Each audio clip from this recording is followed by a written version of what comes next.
It's your weight, your height, and your BMI. It all began with this man, and it ended up here at the EU court. The European Union is right now deciding whether obesity is a handicap or not. Joining us on today's show is the head of the Danish Handicap Association in Aarhus and Randers, Rikke Kasbjerg. So welcome to the show, Rikke.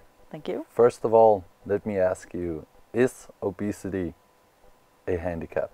No, I don't think so. It might lead to handicaps, but it is not a handicap in itself, no.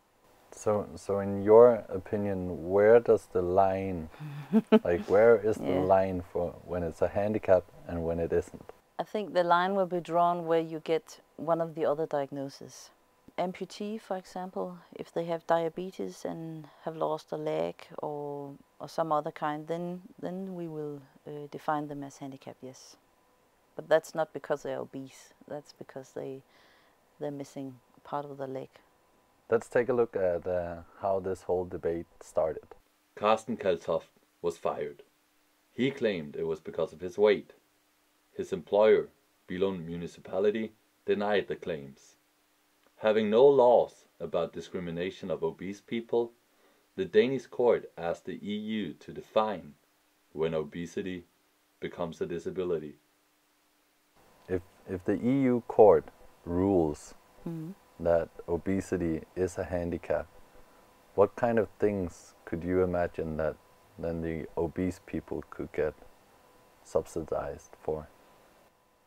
Some of them might get a parking sign, I think, because some of them cannot walk very far. It will be a test to see what they will apply for and how that will go. Let's hear how the obese people, what their take on this topic is. Here at Kursus Center Struer, obese people can come for 6 or 12 weeks to lose weight quickly. We asked some students how they would feel about the handicap label. Jeg vil helt klart føle mig, at jeg blev diskrimineret. At jeg blev diskrimineret fra en masse muligheder, som jeg ved, at jeg kan. Ikke nok med det, men så vil jeg faktisk... Jeg er helt sikker på, at jeg vil bruge det som en sovepude. Og så vil jeg sige, når man trækker på skulderen, og så... Når man er jo også handicappet. Det siger de andre jo. Det tror jeg helt sikkert godt, jeg kunne finde på. Hvis jeg havde vejet 200 kilo, det ville jeg ikke gøre i dag. I dag, der vil jeg sige til dem, jeg er ikke handicappet. Jeg tænker, at det faktisk godt kan være fornuftigt, hvis det drejer sig om stor overvægt. Fordi at i dag i vores samfund er det rigtig svært at få et job, hvis man er overvægtig. Head of the center is Birgitte Hansen, who is also the president of the Danish Obese Society. She's conflicted about what impact the handicap label will have.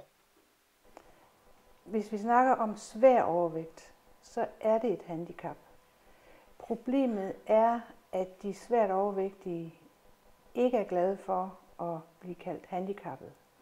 Og det tror jeg hænger sammen med det særlige problem, at når vi snakker handicap, så har vi en forestilling om, at det er noget, der er permanent.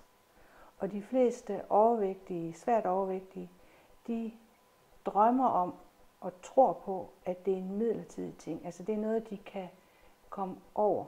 Og de er bange for, tror jeg, at blive sat i en bås, som de ikke kan komme ud af. But Birgitte does also see positives in the handicap label.